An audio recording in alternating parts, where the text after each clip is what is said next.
आता कपल्स मध्ये पण खूप इश्यूज असतात. म्हणजे तू म्हणालीस तसं लग्न होत नाहीये किंवा झालेलं लग्न टिकवणं किंवा कमिटमेंट आणि ह्या सगळ्या गोष्टी ह्यांच्यासाठी तू काय सांगशील?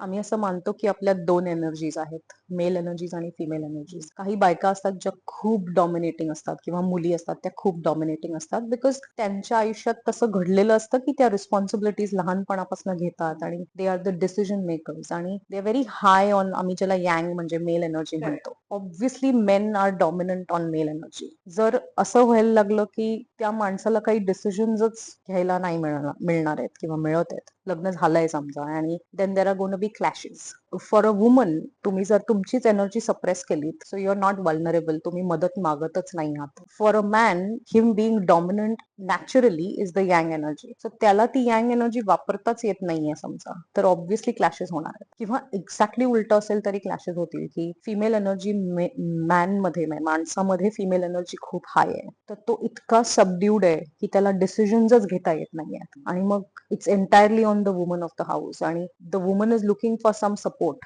आणि तो तिला मिळणारच नाही कारण इथून सपोर्ट येऊच शकत नाही कारण he is dependent on her. अशामुळे खूप प्रॉब्लेम्स होतात. सो नवरा बायको मधल्या प्रॉब्लेम्स मध्ये एनर्जीचा खूप इम्पॅक्ट असतो. सो ते क्लिअर करणं आम्ही म्हणतो is going to be a very crucial step in identifying की इम्बॅलन्स आहे का आणि तो क्लिअर करायचा. Again some techniques like reflection जे प्रत्येक रिलेशनशिप मध्ये काम करतात. तो चुकलाय पण मी पण चुकलीये का, हे एकमेकांना विचारून बघणं आणि अगेन हे लक्षात ठेवणं की there is never going to be a flat line because then the person is dead. So वर खाली असणं हे खूप इम्पॉर्टंट आहे. फक्त पॉझिटिव्ह मला हवंय सगळं हे होऊच शकत नाही कोणाच्या आयुष्यात आणि ते होऊही नये कारण that is also not good. Correct. जेव्हा तुम्ही एक साइडला जाता कुठल्याही, जेव्हा तुमचं पेंड्युलम म्हणतो आपण त्याला, ते स्विंग होतं, फक्त चांगलं होत जातं, तेव्हा आपण पटकन म्हणतो बघ की आता काही वाईट तर नाही होणार, ही भीती असते. किंवा खूप वाईट होतं त्याच्यानंतर म्हणतो आता एवढं झालंय ना आता चांगलंच होईल, कारण it is a very natural process for the universe to balance out. सोपी गोष्ट सांगेन, प्रत्येकाने रोज रात्री